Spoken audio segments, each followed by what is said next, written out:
So last week, I am sending an audio message to my friend, and her and I had been going back and forth for a little bit, talking about this topic. And she had voice messaged me back and said that she realized that she had a bit of pride. And as her and I were going back and forth, I told her, I see what you mean. The pride's almost acting as a shield. And the moment that I sent that audio message back to her, I realized, oh my gosh, I am doing the same thing. I am also using pride as a shield.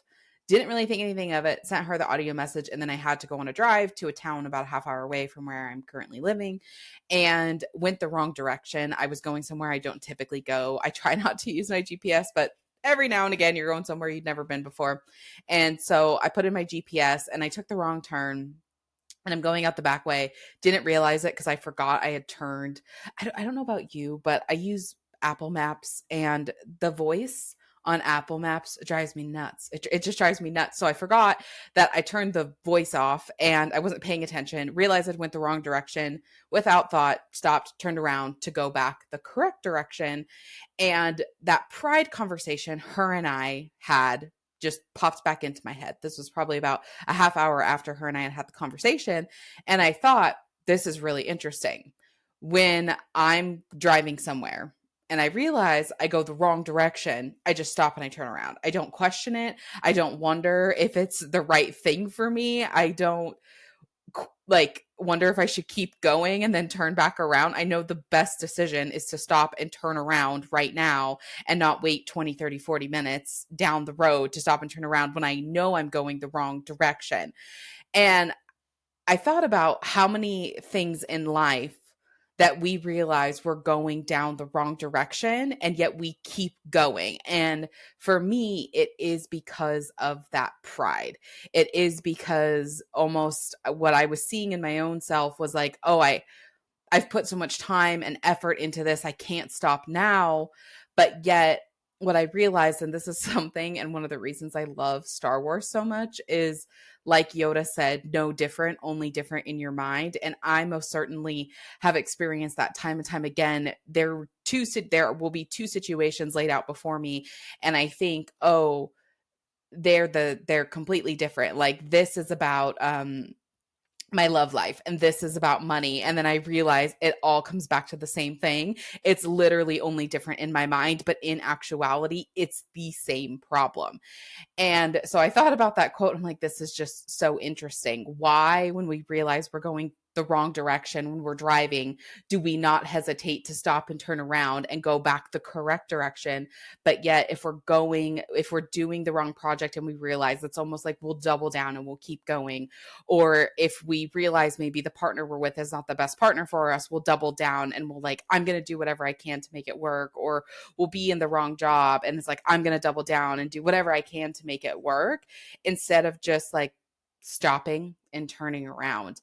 And it's interesting because I had that thought. I was playing with this idea, playing with this thought of like, okay, why don't we just stop and turn around? And I do think part of it is when we're going the wrong direction, it's like undeniable. Like we don't argue. It's like you're going the wrong direction or you're not. Where in life there's a lot of variables, because even if you're quote unquote going in the wrong direction, which is one of the things I realized for myself, you still get proper guidance, which is not necessarily true when we're driving to a destination. Because one of the things that really brought this. So I'm having these thoughts on, I can't remember the exact day, but maybe it was Thursday. It probably actually was Thursday. And then over the weekend, I'm like watching this play out in real time. So as I had told you guys, one of my goals with this show was to have more randomness, where with the Western Hippie podcast, I want to make it more of a masterclass style and it be like a course curriculum in podcast form. And so one of the things I've struggled with the last couple years is like keeping promises to myself. So I thought, well, how about to like build this muscle within myself? Because what a lot of people will recommend, and this is again the guidance thing, like where our guidance is more powerful than other people's, is to do something every day for yourself to really help build that trust muscle. And so I thought, oh, this will be a great opportunity with this new Miss Michaela Mae show, is to publish a podcast every single day. And so Saturday, I went to go see some friends. I actually had a podcast pre-recorded that I ended up just posting to the Miss Michaela Mae show. It actually also went live on the Western Hippie podcast because I thought it was a good episode to do both on. So I didn't record anything on Saturday. I wake up Sunday and I am exhausted. I am just absolutely wiped. And I kept like, I have to record something. I have to record something. And ultimately, when I boil down to trust, it comes to me trusting myself to do what's best for me, whether that is to record a podcast episode every day or whether it's to make sure I am cared for. And I was wiped. And even if you go back a couple of videos, like I was very wiped even prior to, like, I probably should have been resting on Thursday, Friday, Saturday, and Sunday.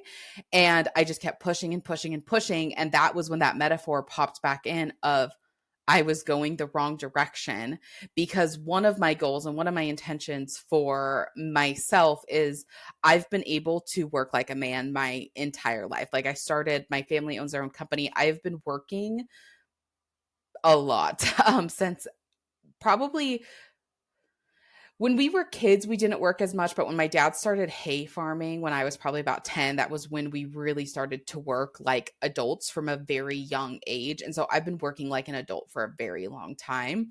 And I am a person who requires a lot of rest. Like, I always, even if you read my book, The Barn Off of Colfax Lane, I joke, I think it's in, did I edit that out? I don't know. It might be in there. It might not be in there, but I joke that somehow my dad has more energy than me, and was 47 when I was born. And, it's just not that I don't have energy, but that I do have like an ebb and flow. And so one of my goals and intentions for myself has been to work more like a woman and less like a man, and allow myself to have those ebbs and flows, because even, a woman more replicates the moon, where we have different phases, where men more replicate the sun, where they go up and down every single solitary day. And so I realized, like, as I'm doing this, I'm just reaffirming what I've been doing. I know how to work like a man. The biggest and most important thing for me right now is to, one, honor myself, and two, to catch when I am going in the wrong direction, to not have that pride, to not have that ego of saying, I can stop and turn around. And I'd rather stop and turn around when I'm only 10 minutes down the wrong direction than when I'm 20, 30, 40, 50, 60 minutes the wrong direction. Because one of the things that I've always valued in my life is efficiency. And I have to ask myself these questions all the time. Michaela, what is more efficient? Turning around when you're 10 minutes going the wrong direction, or turning around when you're going 60 minutes in the wrong direction? 10 minutes. So I literally have to talk to myself like this, because our brain is the trickster. I've been thinking about this concept a lot of our body gets such a bad rap for being the trickster, but the more and more I learn and work with the body never lies. The mind, on the other hand, that lady, she doesn't tell the truth very often. We'll just put it that way. And so I have to talk to myself to like kind of get the logical part on me of like, oh, it's okay. Like, even if you're a week into something, it's okay to realize we need to stop and do this differently. Because for me, another thing that I value is good quality content. And that was something is I realized, and I made a video every day for 7 days, which was, this is the cool thing of with life, how we can be going the wrong direction and still get guidance. Had I not posted a video every day for a week, maybe I would have loved it. Maybe I would have found that I was more creative and this was the best ebb and flow for me. But what I found is I actually enjoy taking days off, because it allows me to sit and marinate and fully flesh out and cultivate an idea. It also, on the days that I'm not recording, I can go on longer walks, or I could go ride my horse. And that's when I really feel like I have these ideas pop in, or I have the time to go the wrong direction and realize how this metaphor also applies to everyday life. And so even with this, even with us realizing like, hey, we've been going down the wrong direction, we need to stop and turn around. The cool thing about life versus with an actual navigation system in a car when we're trying to get to a destination is we're still getting the guidance that whether you want to call it your subconscious mind, source, God, your higher self, the birds, the bees, the flowers, and the trees, whatever you want to call it. Like we are still getting all the golden nuggets that they needed us to get, whether we're going quote unquote in the right direction or quote unquote in the wrong direction.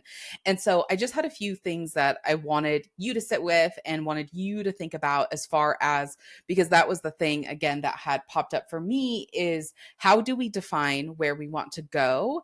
And then especially, and we do this in real life too, right? All of us tend to have a preference for car. Like some people like trucks, some people like fast cars. I always think of the Tracy why do I Chapman and Luke Combs re-recorded Fast Car of, you gotta, I actually, it's really why it's on my mind is someone had clipped a little clip of Luke Combs singing "You Got a Fast Car," and it was Ron asking Harry from Harry Potter, like, what do we do? And then it was Luke saying, and they had like Harry Potter's name like across Luke Combs saying, "You got a fast car. I've got a ticket to anywhere." And it's just my sense of humor. Unfortunately, that's just my sense of humor in one meme. And I just love it. So some people want a fast car. Ron and Harry had a flying car. Some people want a truck. Some people want an SUV. Some people want a midsize SUV.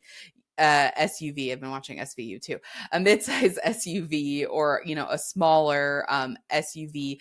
Again, so this is even applicable in real life with this metaphor, but that's what we want to think about. We want to think about where are we going and then how do we want to get there? So for me, in that case, last week, I'm currently in a town called Madras, Oregon. I wanted to get to Redmond, Oregon, and then to Bend, Oregon. Okay, how did I want to get there? Well, by vehicle in the truck, because I did not want to walk nor take a train or an Uber. Okay, so now we know where we're going, how we want to get there. We're going to Redmond and then to Bend, Oregon, and we're going to get there in a black Ford pickup truck. Okay, brilliant. So when I think about, okay, let's take that same thing and apply it to this show, apply it to my business, apply it to the Western Hippie podcast. Where do I want to go? Okay, currently my goal would be, I actually should, I do have a goal. I don't like sharing my goals out loud. I just am very private about that. I like to work on the goal, and then once I've achieved it, I'll share the goal. But actually, while I'm working towards the goal, I don't like to share it. So that's where I was like, I should think of a different example because I like to keep my goals very private. So I'm trying to think of a different example that I could use that will also fit for the metaphor without me sharing my goal, because I was like I'll share it. I'm like, no, I'm keeping it private. I'm keeping it private. Oh, okay. When I first released my book, I had a goal to sell 1,000 copies of my book. So I had set that goal. Okay, then how did I want to get there? One of the things that I did was like, I built an email list. I built, and I'm actually getting ready to do another promotion for my book because I can tell you this because it's done. The audiobook is coming very soon. So how I want to do, actually, this is a really good comparison. So I wanted to sell 1,000 copies of my book, the audiobook. I don't know what kind of goal I'm going to set yet, but one of the things that I'm trying to get more clear on and why I wanted to give like an example is I'm really focusing more on how I want to get there. So what I realized in that sprint that I did last week when I recorded a new episode every day for, I think it was 7 or 8 days. I might have actually made it to 9. I'd have to double check my little checklist. But one of the things that I had realized was the sprinting is not for me. I do a lot better if I do like more of a marathon pace and pace it out. So having the like ebb and flow of, okay, I can record like every other day or every couple of days or something like that, that worked a lot better for me. So as I'm thinking about, and I want like, again, with the feminine, one of my goals and intentions I've just set for myself, even in my everyday life, is to have a very soft and stillness. So like, as I'm setting this goal, okay, I want to sell, what my goal was like 1,000 copies of my book when it first came out. Now that I very much did the push pull, put in this Facebook group, put in this Facebook group, put in this Facebook group. Actually, I did just think of something. I had a goal. I also manage properties part-time, and I was renting a house. And for the first 2 weeks, I've never had a harder time renting a house before. Like usually when I promote a house, I can get the house rented very, very quickly. And I had some people reach out to me, but I had 7 no-shows. I've never had that many no-shows. I've been doing this since 2016. So however many years that is, I've been renting rental homes and managing rental properties. So I'm like, what is going on? Like, why is this? Why is this happening? And so first couple of days, I just pushed and pushed and pushed and was like, okay, I'm going to put it in this Facebook group, similar with the book, this Facebook group, this Facebook group, this Facebook group. But I was just getting the same result. And like I've shared on this podcast, again, one of my like beliefs and values is doing the same thing over and over again and expecting a different result is just insanity. And so I thought about the mindset work that I've been doing and the belief work I've been doing. I'm like, let me try this out. I've been studying it. Now let me actually put it into play, and was like, I'm going to write down why I think this house is valuable and why I think this house is worth what it's worth. Because what dawned on me is the landlord had somebody else paint the house. And I realized I didn't think the house was worth the rent because I didn't like the color, because I wouldn't have rented it for that because of the color. And so I had to flip it in my brain. Oh, just because it's not valuable to me doesn't mean it's objectively not valuable. So I started to make a list of why the house is actually valuable. And so the house has like the most beautiful showers, especially in like a rental home, the most beautiful showers I've ever seen. So I write down why the house was so like, why the showers made the house so valuable, why the kitchen made the house so valuable. Cause I also think the kitchen is very pretty and very nice. And there's a fireplace and like the fans in the house, you can run it from the Bluetooth on your phone. So I just started making lists and lists and lists. Okay. It's a 3-bedroom house and there's 2 bathrooms and both the bathrooms are equally stunning. It's not like one bathroom is a full bath and the other one's a half bath. That's not as great. No, they're both just absolutely stunning. So I start making this list of why it's valuable, a more softer, less push and more like feel. How do I feel this house is valuable? The house rented within a week. Like after two, I think it ended up being 2.5 or 3 weeks of no shows, of not getting anything.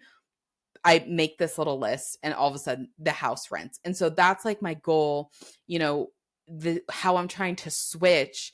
But had I not done that week-long podcast sprint, I never would have realized, hey, Michaela, you're on, like, actually the direction you're going in is correct, but you're actually driving in did the Dodge like Challengers or Chargers? Someone that knows cars is just going to be rolling their eyes, and that's fine. You can roll your eyes, but like you're actually trying to get there in a Challenger that's got a Hemi, and what you actually need is like a Cummins to go a little bit faster or whatever. And maybe a Hemi's faster, and I just totally butchered that, but you know what I mean? Someone's trying to take you're trying to take a Shetland pony and what you actually need is a thoroughbred.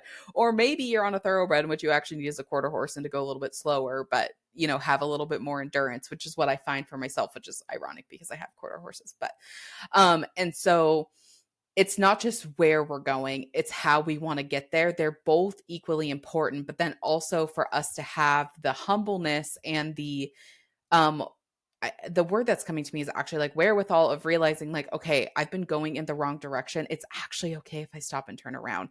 I don't have anything to prove. I still learn things along the way. So I can't mess up because I still learned what I needed to learn. Now I can just take what I learned going the wrong direction, apply it to going in the correct direction. And I can possibly, if not actually, get to where I need to go quicker.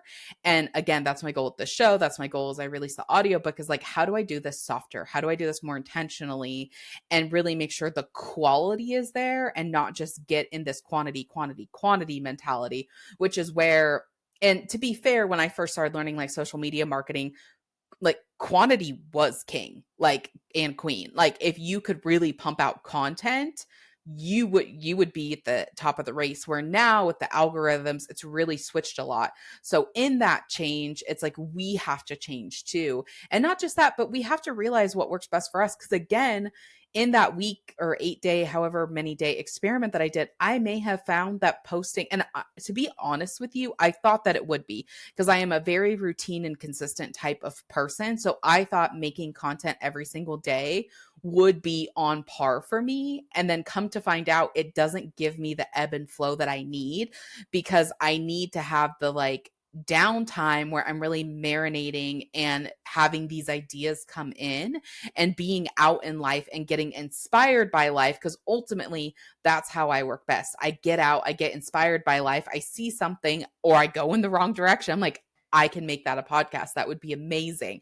And I can apply it to this because actually this thing may be very much happening externally, as in I'm going the wrong direction, but it's also happening internally with how I'm doing stuff in my content creation or in my creative process, whether it be with this podcast or with the book. And so anyway, those were my thoughts on, and my thoughts, but ultimately what I needed and what I wanted to give you today is I wanted to give you permission that if you realize you are going in the wrong direction, it is okay to turn around. You have full permission to stop and turn around.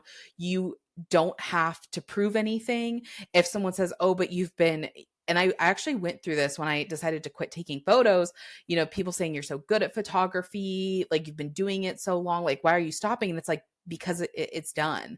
And this is like a similar metaphor. I actually heard this from James Wedmore, who's a business coach, but he's like, everyone says, when one door closes, another door opens. But he's like, what most people don't realize is one door has to close for another one to open. Because again, you can call it God, source, the universe needs to know, like, you are done with this part. Because when we change directions, most times we also, not all the time, but most times we also have to change identities. So Michaela the photographer, I could not hold the identity of Michaela the photographer as I was transitioning into Michaela the author. Again, some people can, some people do both. They are a photographer, they're also an author. I did not want that anymore. I wanted to, all that time I was spending on editing photos, I wanted to take that time and either put it into a book, or I was also video editing at the time.